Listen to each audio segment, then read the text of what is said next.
ناظرین آداب، پروگرام سندھ منظر کے ساتھ آپ کا میزبان مرتضیٰ منصور حاضر ہے۔ ناظرین، ایک بہت بڑا مسئلہ جو ہمارے سامنے درپیش ہے وہ ہے اس ملک میں، اس معاشرے میں بڑھتی ہوئی انتہا پسندی، بڑھتا ہوا مذہبی جنون، جس نے لوگوں کی زندگیوں کو ایک خوف کا شکار کر دیا ہے۔ مشال خان کا قتل ہو یا غیر مسلم نوجوان لڑکیوں کا اغوا ہو، ان کو اغوا کر کے جبراً مسلمان بنایا جانا ہو، ایسے بے شمار واقعات ہیں کہ جس کی وجہ سے لوگ لرزہ براندام ہیں۔ آج ہم نے اسی موضوع پر اور اس کی پوری تاریخی سماجی حیثیت پر گفتگو کرنے کے لیے زحمت دی ہے۔ بہت ہی بڑی دانشور ہیں سندھ کے حوالے سے اور عالمی معاملات پر بھی بڑی گہری نظر رکھتی ہیں۔ بے نظیر چیئر کراچی یونیورسٹی میں اس کی ڈائریکٹر ہیں جناب محترمہ سحر گل صاحبہ، میں آپ کو خوش آمدید کہتا ہوں۔ سحر گل صاحبہ، یہ پہلے تو یہ بتائیے کہ یہ مظہر کیا، فنامنا کیا ہے یہ شدت پسندی؟ کیونکہ معاشروں میں تو ہم تب سے تاریخ پڑھ رہے ہیں، شروع سے ہم دیکھتے ہیں کہ ایک انتہا پسندی کا تصور موجود ہے اور لوگ جو ہے وہ انتہا پسندی طرف جاتے ہیں۔ یہ ہے کیا، یہ مظہر کیا ہے، یہ فنامنا کیا ہے؟ دیکھیں، انسان کا جو شعور ہے یا انسان کا جو سوچ کا انداز ہے، اس میں دو چیزیں ہیں۔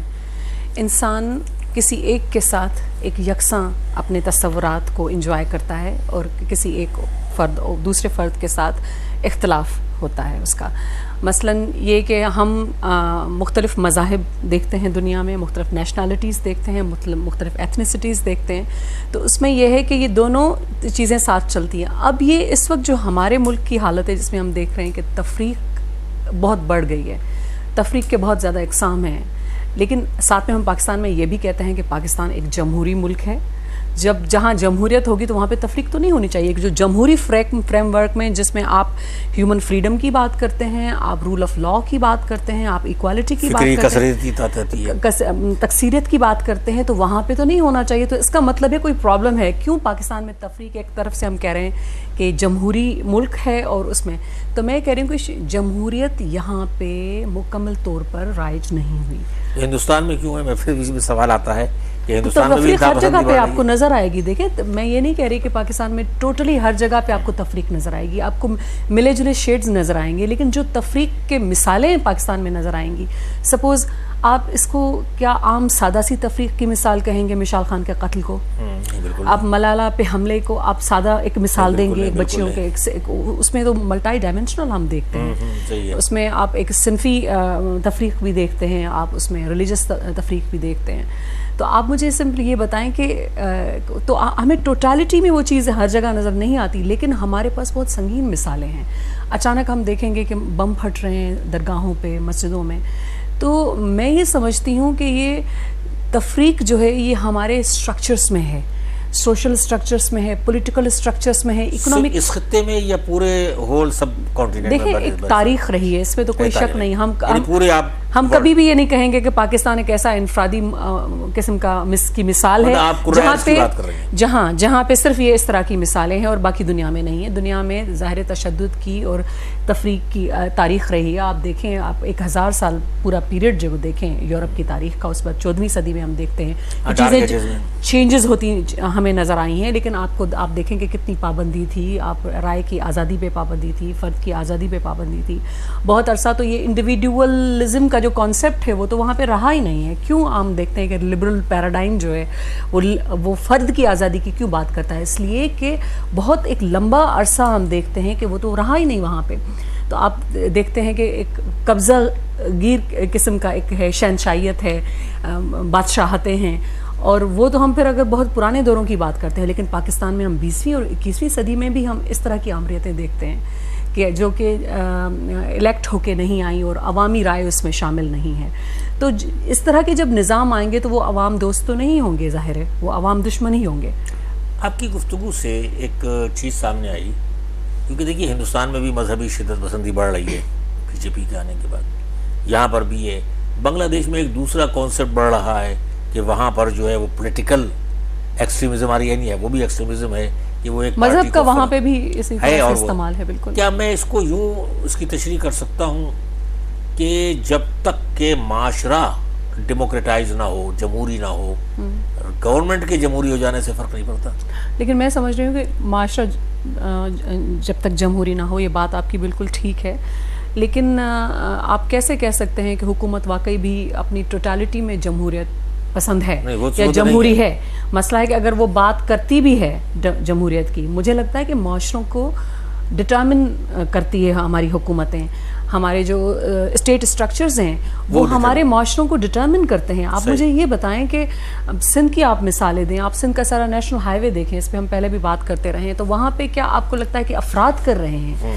تو مسئلہ یہ ہے کہ معاشرے میں جو افراد ہیں وہ بھی تو انسٹیٹیوشنز کے زیر اثر ہیں، تو انسٹیٹیوشنز اس کو ڈٹرمن بھی کرتے ہیں. تو یہ میں سمجھتی ہوں کہ جس میں آپ مذہبی تفریق دیکھیں، آپ نسلی تفریق دیکھیں، آپ فرقے وارانہ تفریق دیکھیں، کلچرل تفریق دیکھیں، سماجی تفریق کے بہت سارے اقسام ہیں، تو یہ سارے ہمارے جو انسٹیٹیوشنل اسٹرکچرز ہیں ان میں ہمیں اس طرح کی چیزیں نظر آتی ہیں. آپ مجھے یہ بتائیں کہ پاکستان میں اگر سپوز مختلف جو گروہ ہیں، سپوز فرقوں میں قتل ہوئے ہیں، نسلوں کے قتل ہوئے ہیں، یہاں پہ میں اب نام نہیں لے رہی، یہاں پہ کراچی میں جو ایک کمیونٹی کے باقاعدہ لوگوں کو کراچی میں کس طرح سے قتل ہوا، مختلف جو یہاں پہ ایتھنک گروپس ہیں باری باری قتل ہوئے ہیں. فرقہ واریت بھی ہے. تو آپ کیا سمجھتے ہیں کہ معاشرہ کرے؟ جو آپ نے مجھ سے سوال پوچھا نا ابھی کہ یہ معاشرے میں جب تک چینج نہ، تو آپ کیا سمجھ رہے ہیں؟ تو معاشرہ کر رہا تھا، معاشرے میں قبولیت نہیں تھی نا، معاشرے میں دیکھیں معاشرے میں قبولیت نہیں تھی، لیکن کیا معاشرے کے پاس ہتھیار کہاں سے آئے؟ مسئلہ ہے کہ اسٹیٹ اسٹرکچرز اس میں انوالوڈ ہے، تو وہ تو آپ نہیں اس کو الگ کر سکتے. ہم یہ کہیں کہ جی معاشرہ بالکل جو ٹالرنٹ ہے اور ریاست ٹالرنٹ نہیں ہے، دونوں. ہندوستان میں جو مذہبی شدت پسندی بڑھ رہی ہے وہ بی جے پی کی گورنمنٹ کی وجہ سے ہے. میں اس میں دیکھیں، یہ میں ہندوستان کی اب ہم بات یہاں پہ نہیں کر رہے ہیں، ہم پاکستان کی بات کریں.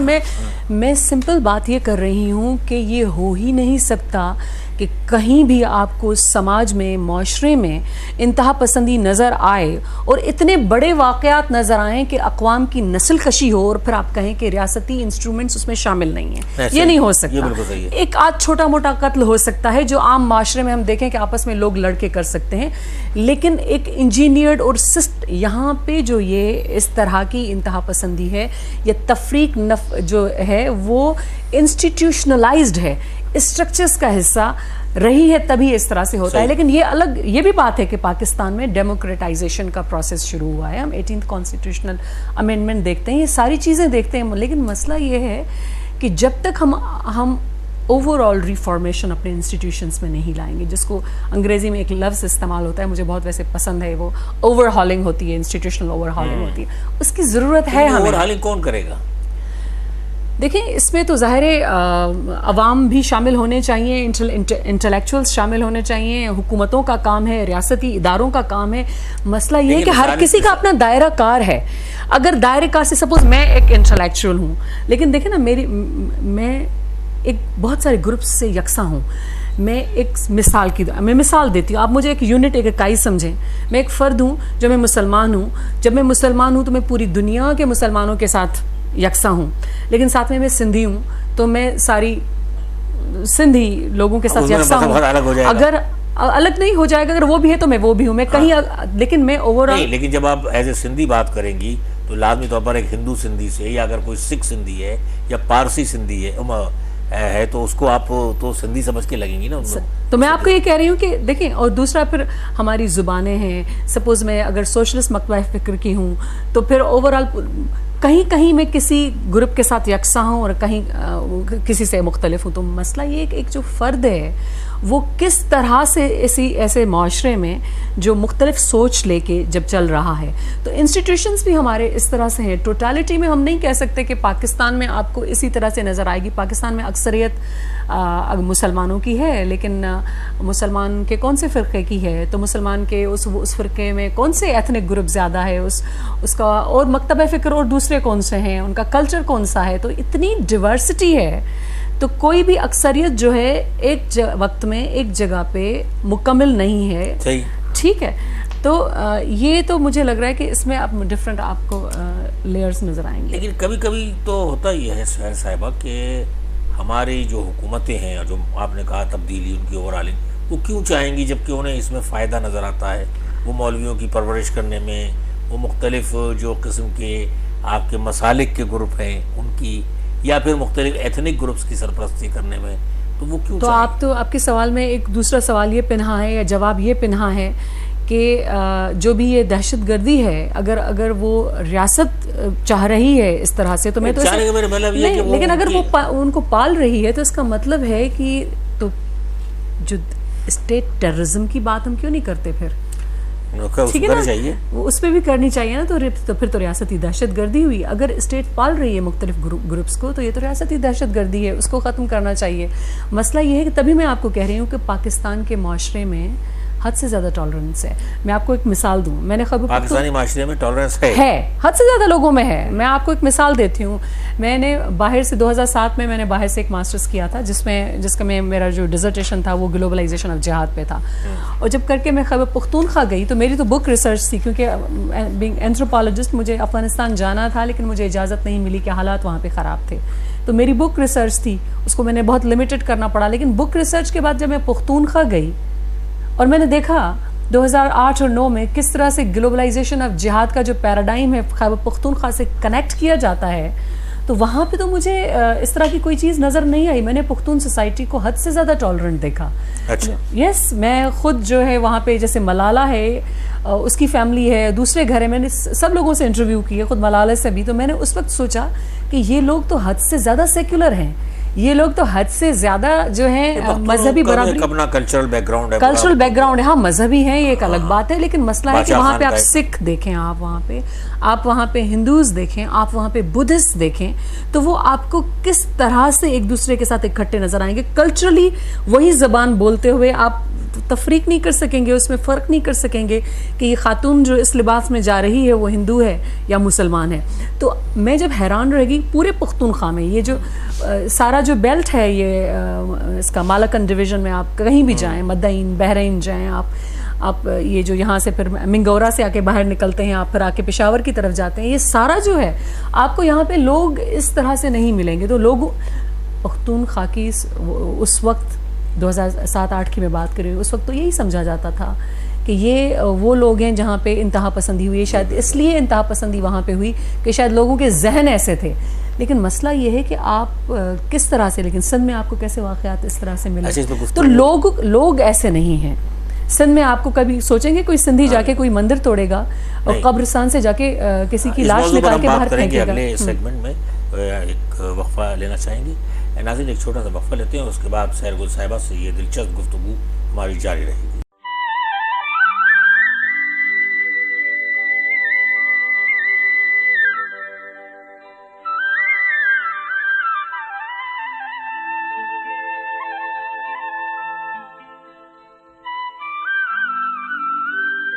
وقفے کے بعد دوبارہ خوش آمدید. تو ناظرین، ہماری گفتگو سحر صاحبہ سے یہ چل رہی تھی کہ یہ جو انتہا پسندی ہے، یہ اس کا ایک نہ ایک لنک ہوتا ہے اور لوگ عام طور پر ٹالرنٹ ہیں، اور یہ بات کہ لوگوں میں جو ہے رجحان نہیں ہے.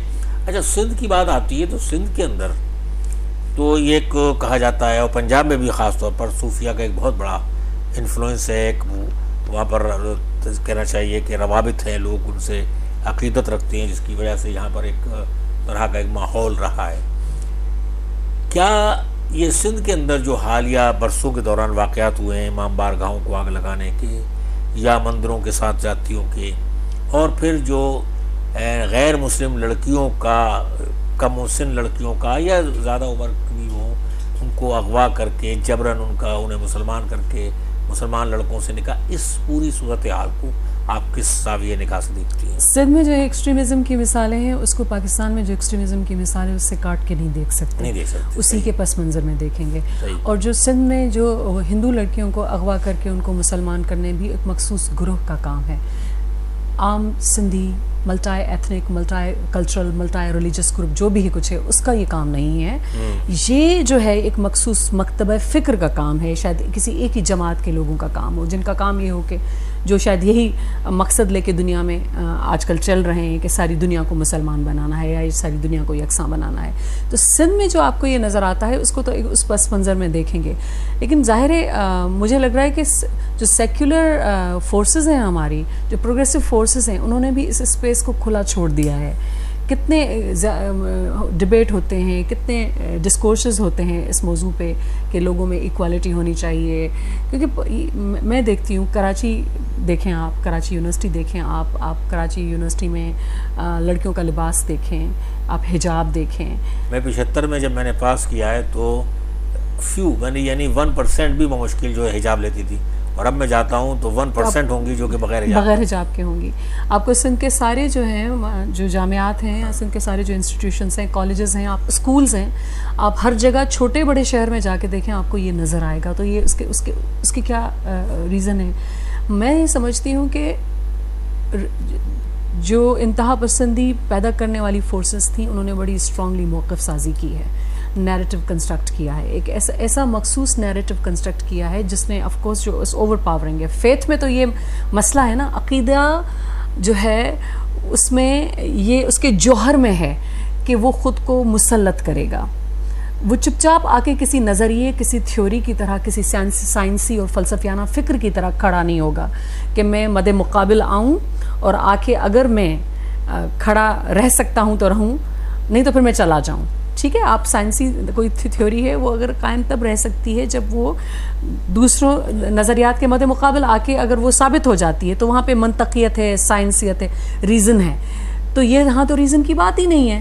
تو وہ جو یہ ایک عقیدے کی بھی بات ہے. مسئلہ یہ ہے کہ پوسٹ کولڈ وار جو جہاد ہے, آپ کو پاکستان کی جو موجودہ صورتحال ہے اب اس کو اس پس منظر میں دیکھنے کی ضرورت ہے, اور سندھ کو بھی اس پس منظر میں ضرورت ہے. تو اب گلوبل فورسز کا یہ کام ہے اوور آل. کیا 1980 والی جو لڑائی تھی افغانستان کے اندر, کیا اسے آپ جہاد سمجھتی ہیں؟ دیکھیں, میں کسی چیز کو جہاد نہیں سمجھتی. اس کا ریزن ایک یہ بھی ہے کہ میں پولیٹیکلی اس سارے معاملے کو بہت اچھے طریقے سے پڑھ چکی ہوں, میں اسے سمجھتی بھی ہوں. دوسرا, جہاد لفظ کو بھی میں سمجھتی ہوں کیونکہ میں عربی بھی سیکھ چکی ہوں. تو جہاد ایک بہت حسین لفظ ہے. اس کی جگہ اس کا مطلب یہ نہیں ہے کہ آپ جہاد کے نام پہ جا کے اور لوگوں کو مارنا شروع کرتے ہیں. اس کی بہت جہاد جو ہے بہت عربی میں تو عام استعمال ہوتا ہے, گھر کے کام کاج کر کے آپ جہاد لفظ استعمال کرتے ہیں. تو یہ الگ بات ہے. میں اس کو کبھی کسی بھی صورت میں یہ نہیں سمجھتی کہ حق کے لیے وہ جنگ تھی. وہ تو ظاہر ہے, آپ دیکھیں کہ یونائٹڈ اسٹیٹس کی ایک بڑی چیکرڈ ہسٹری رہی ہے. آپ 1960s میں دیکھیں ویتنام میں انہوں نے کیا کیا, اس سے پہلے وہ کوریاز میں کیا کر چکے تھے, پھر اس کے بعد چیلی میں, پاکستان میں جب جس طرح سے بھٹو کا جانا ہوا, آپ کو پتا ہوگا کہ ان ساری صورتحال میں ان کا کتنا ہاتھ ہے. پھر 80s میں جب وہ رشیا چیخ کے دنیا کو بتا رہا تھا کہ امریکہ داخل ہو چکا ہے افغانستان میں, اور دنیا مان نہیں رہی تھی. لیکن یہ جو سارے مجاہدین ہیں, یہ تو آف کورس پاکستان میں بھی اس کا کردار ہے. تو یہ ہم اس کو ہم دیکھیں گے اس طریقے سے. اور اس کے بعد عراق میں, شام میں, تو آپ کو کیوں ہر جگہ مسلمان ہی پڑتا نظر آ رہا ہے؟ What is the reason? آئی مین اس کا کیا مطلب ہے کہ اسلام مذہب ایسا ہے؟ ہم تو نہیں دیکھتے. ہم تو we didn't see that Islam has been kind of religion. اسلام ایک پولیٹیکل ریلیجن ہے, ایک ایمبیشیس ریلیجن ہے, ایک ڈفرنٹ ریلیجن ہے کرسچینٹی اور جوڈائزم سے. اس ایکسپینشن پہ جو ہے مبنی ہے. لیکن مسئلہ یہ ہے کہ کیا اس میں یہاں پہ جب آئے تھے, آپ دیکھیں کہ راجہ داہر کے دور میں جب محمد بن قاسم آئے تھے, تو اس میں محمد بن قاسم کا ساتھ زیادہ بدھسٹ جو آبادی تھی اس نے زیادہ دیا وہاں پہ ساتھ. لیکن انہوں نے ان کو جبری مسلمان کرنے کی کوشش نہیں کی. تو یہ بھی تو ٹرینڈ تھا, اس ٹرینڈ کو بھی تو ہم انکار نہیں کر سکتے نا. تو مسئلہ یہ بھی تو ہے کہ جو اولاد علی یعنی جو وہاں سے بنو امیہ کے ظلم و ستم سے بھاگ کر آئی تھی, انہیں مارنے کے لیے آئے تھے محمد بن قاسم. یہ تو مفروضات ہو سکتے ہیں, میں اس چیز پہ نہیں سمجھتی. کچھ لوگ یہ تاریخ تبری یہ کہتی ہے. اب تاریخ تبری پڑھیں, موضوع چینج ہو جائے گا, لیکن اس میں یہ ہے کہ جو حضرت علی اور حضرت عائشہ کے بیچ میں جو جنگ لگی تھی, اس کے پیچھے بھی یہ ہے کہ 10 فائنانس آفیسرز تھے, وہ سندھ سے آئے ہوئے تھے, جو حضرت علی کے کیبنٹ میں تھے, ان کو مارا گیا تھا. اس وجہ سے وہ جنگ لگی تھی. لیکن تاریخ تبری یہ کہتی ہے, لیکن اس کے اوپر اور زیادہ آپ کو نہیں ملتے, تو اس میں زیادہ ہم بحث میں نہیں جاتے. لیکن میں یہ کہتی ہوں کہ اسلام کا یہ رول بھی رہا ہے, لیکن 21ویں صدی میں کس طرح سے ہم جب اسلام کو اس طرح سے دیکھتے ہیں. آپ تو 1000 سالہ تاریخ گزار کے, اور میں پھر بات وہاں سے آگے چلی جائے گی. تھوڑا سا ایک سوال آ گیا تھا. دیکھیے, مسئلہ یہ آ رہا ہے کہ سندھ کے اندر ایک ٹالرنٹ آپ نے تسلیم کیا, سوسائٹی ہے, اور سندھ کی سوسائٹی جو ہے اس کے اندر آج بھی لوگ, لیکن یہ جو تیزی کے ساتھ سپر ہائی وے پر یہ بدین جاتے ہوئے مدارس بن رہے ہیں ایک مخصوص مسلک کے, اور پھر ایک خاص انداز میں, پھر اس کے ہمیں شواہد بھی نظر آتے ہیں. یہ کیا ہے؟ دیکھیں آپ کو پھر سب سے پہلے یہ سمجھنا ہوگا نا، جیسے آپ کا پہلا سوال تھا کہ معاشرے میں جو ہے آپ کو یہ نظر آتی ہے انتہا پسندی، تو آپ یہ بہت اسٹیٹ اسپانسرڈ ہے، یہ اس میں بہت ذرا اس میں فریقین شامل ہیں، اور اس کے پیچھے جو ہے ایک مخصوص مذہب کا پھیلاؤ تو ہے ہی، لیکن اس مخصوص مذہب کے پھیلاؤ کا کس کو شوق ہوگا؟ آپ کیا سمجھتے ہیں کہ آپ مجھے یہ بتائیں کہ امریکہ کو کیا شوق تھا کہ اسلام کا استعمال کرنا تھا نا، اسلام کرنا تھا، لیکن ایک استعمال تو کیا، لیکن پھر آپ ابھی تک جو ہے کس طرح سے اس کی اسپانسرشپ سعودی کرتا رہا ہے، آپ مجھے یہ بتائیں. اس کے پیچھے آئل بھی گیم بھی ہے. بالکل ہے، بالکل کیا میں ٹھیک ہے. اگر جو آپ ڈی اسٹیبلائزڈ رہیں گے، اسٹریٹجک معاملات بھی ہیں، لیکن آپ ڈی اسٹیبلائزڈ رہیں گے تو مسئلہ یہ ہے کہ اگر یہاں پہ انتہا پسندی اور اس طرح کے مسائل میں اور یہاں پر جو فرقہ واریت ہے وہ تو ایران اور افغانستان کی سعودی عرب کی آپس کی چپکلش ہے، جس کے آپ کو بیٹل فیلڈ بنے ہوئے ہیں، آپ میدان جنگ بنے ہیں. جی بالکل. تو اب یہ we have been playing a role Pakistan. لیکن آپ کیا سمجھتی ہیں کہ کیا اس صورتحال کو کیسے کنٹرول کیا جا سکتا ہے؟ دیکھیں میں تو صرف ایک ہی حل سمجھتی ہوں. میں کہہ رہی ہوں کہ پاکستان میں جو اوورآل جمہوری فریم ورک ہے وہ کبھی لاگو کیا ہی نہیں گیا. ہم کہتے ہیں کہ پاکستان جمہوری ملک ہے، وہ نہیں ہے، بس دیٹ از دا ریزن. اگر پاکستان ایک جینوئن ڈیموکریسی ہوتا تو پھر ملٹری کا بھی کوئی اس طرح کا رول نہیں ہو سکتا تھا ماضی میں جو رہا ہے. کانسٹیٹیوشن کی برتری ہوتی، پروونسز کے حقوق ہوتے، اور ایک زبردست قسم کی فیڈرلزم جو آل اوور دا ورلڈ ہم فیڈریشنز دنیا میں دیکھتے ہیں، وہ ہمیں اس کی مثال نظر آتی. تو پاکستان میں ڈیموکریسی ہے ہی نہیں. تو پھر آپ دیکھیں کہ پاکستان میں کون سا رول ہے، آپ کچھ کہہ نہیں سکتے کہ کون سا رول ہے، کیونکہ آپ کو برائے نام جمہوریت نظر آتی ہے اور آپ ایسا سوال اس پہ نہیں اٹھا سکتے. آپ یہ نہیں کہہ سکتے کہ میرے ملک میں آمریت ہے، لیکن ملٹری انسٹیٹیوشنز ڈومینیٹ کرتے ہیں آپ کے انسٹیٹیوشنز کو. بالکل کرتے ہیں. تو یہ چیز ہے، اس کا یہ حل ہے کہ پاکستان میں جب تک جمہوری فریم ورک اپنی ٹوٹالٹی کے ساتھ کمپلیٹلی لاگو نہیں ہوگا تب تک ہمیں اس طرح کی مثالیں نظر آئیں گی. مسئلہ یہ ہے کہ ایک خبر سننے پر، ایک اطلاع ملنے پر لوگ ہی تو معاشرہ، آپ کہتی ہیں معاشرے میں ٹالرنس ہے، لیکن توہین رسالت کا نام سنتے ہی لوگ مشال خان کو مار دیتے. لیکن آپ کیوں سمجھتے ہیں کہ وہ لوگ تھے؟ وہ تو آرگنائزڈ ایک گروپ تھا، پہلے وہاں پہ پہنچا تھا. اس کے بعد اس گروپ میں کتنے لوگ جمع ہوئے وہ الگ بات ہے، لیکن اس کے جو کمرے میں جو اس کے جذبات تو مشتعل کر دیے نا لوگوں کی. لیکن جذبات کو دیکھیں، پھر اس کے بعد آپ دیکھیے کہ ایک مذہبی جماعت جو ہے، جو لوگ رہا ہوئے ان کا استقبال کرتے ہیں مردان کے. اس دیکھیں میں پتہ کیا سمجھتی ہوں، میں اوورآل یہ بھی سمجھتی ہوں کہ مشال خان کا قتل واز ویری انجینئرڈ. جو گروپ اندر اس کے کمرے میں داخل ہوا ہے، جس نے اس کو زدوکوب کیا، اس کو مارا، ہاں اس کو ٹارچر کیا، آپ تو اس کی انتہا آپ سوچ بھی نہیں سکتے کہ انسان اس طرح کرے گا. تو وہ ایک انجینئرڈ گروپ تھا، ٹھیک ہے، وہ اسپانسرڈ تھا، وہ انجینئر تھا، وہ ڈیزائن تھا. اب بعد میں جب اس ہجوم نے اب 20 25 30 لوگ ایک بندے کو مارنا شروع کر دے، اس کے بعد پھر لوگ جمع ہوتے ہیں. ایک اور اسی میں آئیے کہ آپ کے ہی اسی بات پر ممتاز قادری نے قتل کر دیا سلمان تاثیر صاحب کو، اس کو پھانسی کی سزا عدالت نے دی. اس کے بنیاد پر ایک جماعت بن گئی. وہ جماعت اس وقت جو ہے پیپلز پارٹی اور جماعت اسلامی سے زیادہ نشستیں لے رہی ہے ہر بائی الیکشن میں. یعنی نون لیگ اور ٹکراؤ تو آپ کیا سمجھتے ہیں کہ یہ عوام ہے یا یہ بھی اسٹیٹ اسپانسرڈ ہے یا وداؤٹ اسپانسرشپ ہے؟ میں پوچھنا چاہ رہا ہوں کہ اس کے پیچھے کون سی قوتیں ہیں. دیکھیں میں یہ سمجھتی ہوں کہ کوئی بھی اس طرح ہو ہی نہیں سکتا پاکستان. کیا عوام میں جذبات نہیں آ رہے ہیں؟ نہیں، میں کہنا یہ چاہ رہی ہوں کہ یہ ہو ہی نہیں سکتا کہ اچانک کوئی پارٹی ابھرے اور پھر ایسے ہی مقبولیت حاصل کر لے. اس کو سپورٹ ہم تو قادری کا رول دیکھتے ہیں، ہم پی ٹی آئی کا رول دیکھتے ہیں، ہم کیو لیگ کو دیکھتے رہے ہیں، ہم اس طرح سے ایم ایم اے بنتے دیکھتے ہیں ہم 2002 میں کس طرح سے اور کیسے سیٹس وہ ویسی سیٹس لیتی ہے جو کبھی تصور ہی نہیں کر سکتا. وہاں پہ میں نے آپ کو مثال حیدرآباد کی دینا چاہوں گی. وہاں پہ نیشنل اسمبلی کی 2021 ہاں تو وہ کوئی ہرا ہی نہیں سکتا تھا ایم کیو ایم کو. وہ کیسے؟ تو مسئلہ یہ ہے، یا اچانک میں ہمیشہ اپنے دوستوں سے کہتی ہوں کہ بھائی خیبر پختونخوا کو آپ نے کیا سمجھا ہے کہ اے این پی ایک دن ایک الیکشن میں سویپنگ لے لیتی ہے ووٹس اور دوسرے میں بالکل ہار جاتی ہے. تو کیا پختون سوسائٹی میں ہمیں تو وہ ڈسکورس سرزمین میں کبھی نظر ہی نہیں آیا. جب کبھی عوام پارٹی تبدیل کرتا ہے اور آپ کو اندازہ ہو جاتا ہے کہ اس بات وہ پارٹی ووٹ لے گی، تو وہ آپ کو سرزمین میں وہ سٹرکچرز نظر آتے ہیں اس جماعت کے، اس موقف کے.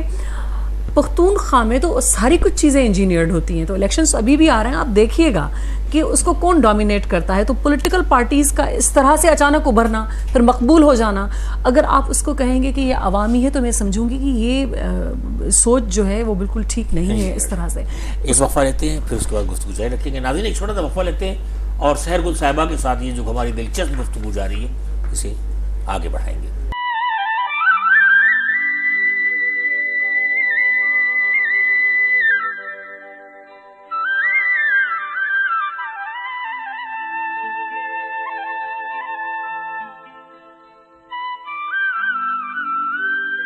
وقفے کے بعد دوبارہ خوش آمدید. تو ناظرین ہم گفتگو کر رہے تھے یہ انتہا پسندی اور یہ تمام چیزیں. ایک مظہر آیا 18ویں صدی کے آخر اور 19ویں صدی کی شروع میں جسے کہا گیا انلائٹنمنٹ یا روشن خیالی، اور یہ ایک دنیا کے اندر تیزی کے ساتھ پھیلا، اور خاص طور پر انقلاب فرانس نے اس کو مہمیز لگائی. اور انقلاب فرانس کے بعد یہ تصور آیا کہ تمام لوگ برابر ہیں، یعنی ایکویلٹی اور فریٹرنیٹی اور every one has a equal right والا مسئلہ. تو اب اس صورت کے اندر معاشرے جو ہے اس کی بنیادوں پر آگے بڑھنا شروع ہوئے. لیکن ہم یہ دیکھ رہے ہیں کہ جیسے ہی سرد جنگ ختم ہوئی، یہ مغرب کے معاشروں میں بھی یہ رجحان کم سے کم تر ہوتا جا رہا ہے، اور وہاں بھی وہ جماعتیں کہ جو نان سیکولر ہیں، جن کے اندر سیکولر تصورات کم سے کم ہیں، وہ آگے بڑھ رہی ہیں. تو یہ ہم جاننا چاہیں گے سحر گل صاحبہ سے کہ ہمارے ناظرین کو بتائیں کہ روشن خیالی کی جو تحریک 2 صدی تک بہت عروج پر گئی اور جمہوریت کا ایک حصہ بھی تصور کی جاتی ہے، یعنی جمہوریت اس کے ساتھ وابستہ ہے روشن خیالی، اگر نہیں ہے تو جمہوریت نہیں ہے. اور اسی طرح سے جو ہے آپ کہتے ہیں کہ یہ تمام جو لوگوں کے اندر فکری کثرتیت ہے، فکر کو ایکسیپٹ کرنا، لوگوں کو ان کی ایتھنیسٹی کے ساتھ قبول کرنا، جمہوریت یہی ہے نا، تمام ایک ڈائیورسٹی جو ہے، ڈائیورسٹی کے ساتھ. کثیر الجہت سماج میں یہ کیوں ختم ہوتا جا رہا ہے، اور خاص طور پر ترقی یافتہ معاشروں سے بھی؟ دیکھیں ترقی یافتہ معاشروں میں یہ دیکھتی ہوں کہ انتہا پسندی کے واقعات بڑھے ہیں، لیکن پروگریسزم بھی اپنی جگہ پہ رکا نہیں ہے. تاریخ میں ارتقاء ہر چیز کی ہوتی ہے، اثبات کی بھی ہوتی ہے، نفی کی بھی ہوتی ہے. آپ نے انقلاب فرانس کی بات کی. انقلاب فرانس بالکل ایک نئے ایک دور کا آغاز تھا، لیکن آپ دیکھیں کہ اس انقلاب نے جس نے نوبلٹی کو ابالش کیا، اسی انقلاب نے جو نوبلٹی کو ابالش کر کے سویلٹی کی بات کی، تو اس میں شہریت کی جو بات اس میں کی، اس میں خواتین شہری نہیں تھیں، اور اس میں بے زمین جو لوگ تھے وہ شہری نہیں تھے. آپ اس سے یہ تو آپ ریسنٹ بات کرتے ہیں، 1919 میں پہلی بار برطانیہ نے ووٹ کا حق دیا خواتین کو.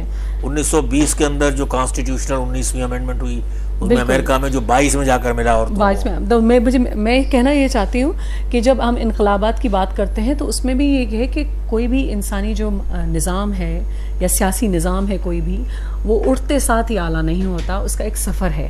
تاریخ میں اس کا سفر رہا ہوتا ہے. گریک سویلائزیشن ہم دیکھیں، گریکو رومن امپائر دیکھیں آپ، جیسے ہم کہتے ہیں کہ اسٹیٹس ہوتی تھی، وہاں پہ ڈیموکریسی کی جو اوائلی تجربات ہمیں نظر آتے ہیں یونان میں، وہاں پہ بھی دیکھیں کہ شہریت کی جب بات ہوتی ہے تو ہم ڈیماس کا مطلب کیا کہ پیپل، اور کریسی مینس سسٹم، لیکن ڈیماس میں وہ خواتین شامل نہیں تھی، غلام شامل نہیں تھے، بے زمین لوگ شامل نہیں تھے، بچے شامل نہیں تھے. تو یہ جو انقلابات ہیں ان کے مثبت پہلو بھی ہیں اور ان کے منفی پہلو بھی ہیں، اور ان کی ایک ارتقاء ہے. اب جب کہ ہم پاکستان میں ہم بات کرتے ہیں کہ ہمارے جو ملک میں وہ روشن خیالی جو ہے وہ سفر کرتی یہاں تک آئی ہے، تو وہ یہاں بھی پہنچی ہے، آپ کو یہاں پہ بھی وہ نظر آئے گی. مسئلہ یہ ہے کہ ہمارا جو 20ویں اور 21ویں صدی میں پاکستان کا جو مقدر ہے وہ پاکستان کی فورن پالیسی نے طے کیا ہے. پاکستان کو اپنی فورن پالیسی کو پیپل فرینڈلی کرنا ہوگا. عوام کی رائے کہاں ہے؟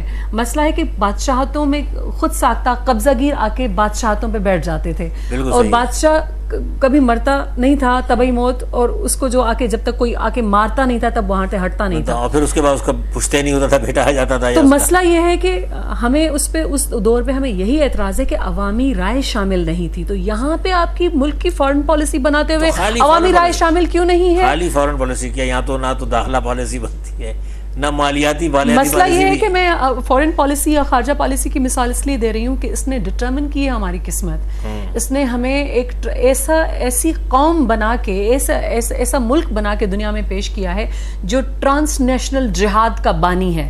ہم کیوں بنے؟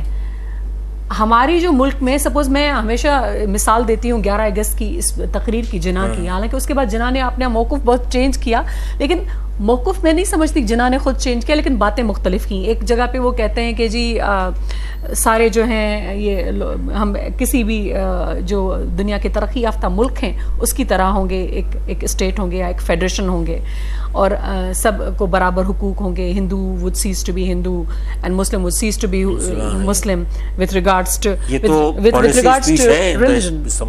کانسٹیٹیوئنٹ اسمبلی کی جی دستور ساز اسمبلی، ٹھیک ہے. لیکن آپ مجھے یہ بتائیں کہ اچانک پھر کیا ہوا اس ملک میں؟ تو ہمیں یہ لگتا ہے کہ ہم نے ایکچولی یونیفارمٹی کریٹ کرنے کا جو پیراڈائم تھا وہ اس غلطی نے ہمیں یہ بھگتایا ہے. اس میں ہم نے بنگلہ دیش کھو دیا، بنگال کھو دیا ہم نے، اور اس میں پاکستان میں ابھی تک وہ مسائل جاری ہیں. اب پاکستان جس طرح سے وہ جمہوریت کی راہ پہ گامزن ہے، وہ جو ہم نے غلطیاں کی تھی پہلے انہیں کو ہم ٹھیک کرنے میں لگے ہوئے ہیں، اور پیس آئے گا بھی تب پاکستان میں جب تک. سوشلسٹ یہ کہتے ہیں اور پولیٹیکل انالسٹ ہیں یا پولیٹیکل انٹلیکچوئلس نے کہہ لیا کہ کانگریس کا صدر تو آزادی کے بعد وزیر اعظم بننا پسند کرتا ہے، لیکن آل انڈیا مسلم لیگ کا صدر گورنر جنرل جو کہ ایک طرح سے representative of the queen of یا کنگ آف برطانیہ ہے، تو وہ وزیر اعظم بننا نہیں کرتا. تو یہیں سے ہی ان ڈیموکریٹک بیہیویئر شروع ہو گیا پاکستان کا. آپ اس بارے میں کیا کہیں؟ دیکھیں میں آپ کو ایک بات بتاؤں کہ ہم ایک کالونائزیشن کی، ایک کالونیل پیریڈ کی بائی پروڈکٹس تو ہیں. آپ اس وقت کی بات کرتے ہیں، آپ مجھے اس وقت بتائیں کہ پاکستان میں کون سا ایسا انسٹیٹیوشن ہے جوڈیشری سے لے کے پارلیمنٹ سے لے کے بیوروکریسی کا جہاں پہ آپ کو اس کالونیل پیریڈ کی باقیات آپ کو نہیں ملیں گی ہر جگہ. تو میں یہ کہنا چاہتی ہوں کہ وہ خود تفریق پہ بندھا ایک سسٹم تھا. تو ہم نے جس وجہ سے انگریز کو رد کیا تھا وہی ہم نے آ کے اپنی قوم کے ساتھ کیا یا اپنے لوگوں کے ساتھ کیا. یہ جو وہ صوبے جو پاکستان میں شامل ہوئے اپنے جو ہے کیا کہتے ہیں ایک اعتماد کے ساتھ اور خوشی کے ساتھ، تو ان کے ساتھ کیا ہوا؟ تو میں یہ کہتی ہوں کہ انسٹیٹیوشنل چینج کی ضرورت ہے، اسٹرکچرل چینج کی ضرورت ہے. ریاست کے جو بھی انسٹیٹیوشنس ہیں وہ ان کو اپنے ہی دائرہ کار میں رہ کے کام کرنا ہوگا. ملٹری کا جو رول ہے وہ نبھانا ہوگا، جوڈیشری کا رول اس نے نبھانا ہوگا، پارلیمنٹ کا رول اس نے نبھانا ہوگا. اور ریلیجن کا ریاست کے ساتھ اس طریقے سے کیوں ہم سیکولرزم کو، تو لوگ آپ مجھے بتائیں کہ اس کو مس انٹرپریٹ کرتے رہتے ہیں، جس کا مطلب ہے کہ دہر یعنی دنیا یعنی دنیائیت، اس کو ہم، یہ تو ہماری کم علمی کی نشانی بھی ہے کہ ہم دہریت کو ہم کہتے ہیں کہ اس کا مطلب ہے لادینیت، تو یہ بھی ہے. تو مسئلہ یہ ہے اس کا ترجمہ میٹیریلزم ہونا چاہیے. تو ریاست کو ایک تو مذہب کے ساتھ سے الگ کرنا ہوگا. سیکولرزم کا یہ ہرگز مطلب نہیں ہے کہ کسی مذہب کو نقصان پہنچانا ہے. اس کا مطلب یہ ہے کہ مذہب جو ہے وہ لوگوں بلکہ اور زیادہ آزادی سے لوگ اپنے مذہب کی پریکٹس کریں گے. اس کا ترجمہ جو ہے لادینیت کی بجائے ہمادینیت کر دیا جائے تاکہ سارے دین کے لوگوں کو شامل کیا جا سکے ان کے اندر برابر. سیکولرز کا مطلب دنیائیت ہے، سمپل دنیائیت ہے کہ دنیا کو ہم مذہب بھی یہی کہتے ہیں، اسلام بھی یہی کہتا ہے کہ جب تک دنیا میں اچھے کام نہیں کریں گے تو آخرت میں آپ کو نہیں ملے گا. اسی پیراڈائم کو آپ سمجھ لیں.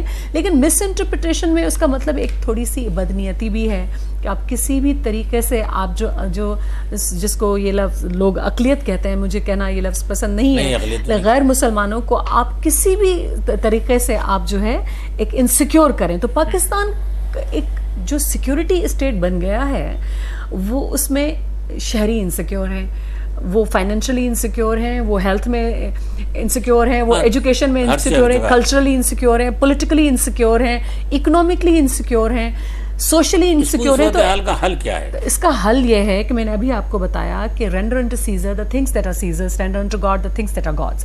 آپ کا جو کام ہے آپ اپنا کریں. ہمارے جو پولیٹیکل انسٹیٹیوشنس ہیں، ڈیموکریٹک انسٹیٹیوشنس ہیں، انہیں اور اسٹرینگدن ہونا پڑے گا. اور ہمارے جو پالیسی دستاویز ہیں یا ڈاکیومنٹس ہیں ان کو اور زیادہ ڈیورسٹی فرینڈلی بنانا ہوگا اور اپنا کام کرنا ہوگا. اور مجھے یہ لگتا ہے کہ معاشروں کو آپ دیکھیں تو صحیح چھوڑ کے آپ دیکھیں آپ کو کہیں بھی سندھی مہاجر لڑتا مارتا ایک دوسرے کو نظر نہیں آئے گا اگر اسٹیٹ انٹرفیئرنس نہیں ہوگی.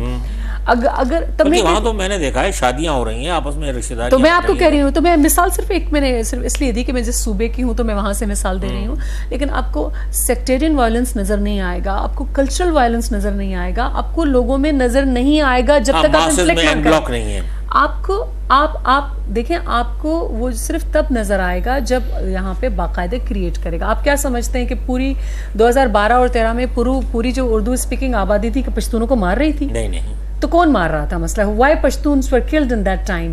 اور مسئلہ ہے کہ کیا ہوا, سپوز میں اپنے صوبے کی مثال دیتی ہوں کہ کیا ہوا تھا 88 میں, کس نے کیا تھا حیدرآباد میں اردو اسپیکنگز کو قتل؟ Who did it? پھر اس کے ریئیکشن میں کراچی میں کس نے کیا تھا؟ لوگ تھے. تو یہ پبلک ہے ہی نہیں. تو مسئلہ یہ ہے کہ مقتدر صاحب یہ ہمیں طے کرنا ہوگا کہ اسٹیٹ انسٹیٹیوشنز کو جو ہے وہ اپنا کام کرنا ہوگا, اور معاشروں کو بہتر بنانے میں ان کا کردار صرف یہ ہو سکتا ہے کہ پولیٹیکل انٹرفیئرنس ان کو بند کر دینی ہوگی. This is what I want to say. بہت بہت شکریہ آپ کا. تو ناظرین آج کی جو گفتگو تھی سحر صاحبہ سے, اس سے یہ ایک نتیجہ نکلا کہ آئین جو ہے وہ بالادست ہے, بالاتر ہے, اور اس کے نیچے رہتے ہوئے تمام اداروں کو اس پیرامیٹر کے اندر رہنا ہوگا, اپنے اپنے کردار کو آئین کے مطابق لے کے چلنا ہوگا, اس سے تجاوز نہیں کرنا ہوگا, اس سے ماورا جانے کی کوشش نہیں کرنی ہوگی, اور اسی طرح سے ہم اس ملک کو ایک وفاقی جمہوریت کے طور پر چلائیں. اور وفاقی یونٹوں کی مساوی حیثیت ہوتی ہے فیصلہ سازی میں. پھر ہمیں اپنی فورن پالیسی کو آزاد کرنا ہوگا, اپنی مالیاتی پالیسی کو آزاد کرنا ہوگا, اپنی داخلہ پالیسی کو آزاد کرنا ہوگا, اور پھر کہیں جا کر ہم ایک مہذب اور شائستہ معاشرے میں تبدیل ہو سکتے ہیں, بدل سکتے ہیں. انہی الفاظ کے ساتھ اجازت دیجیے. شکریہ. خدا حافظ.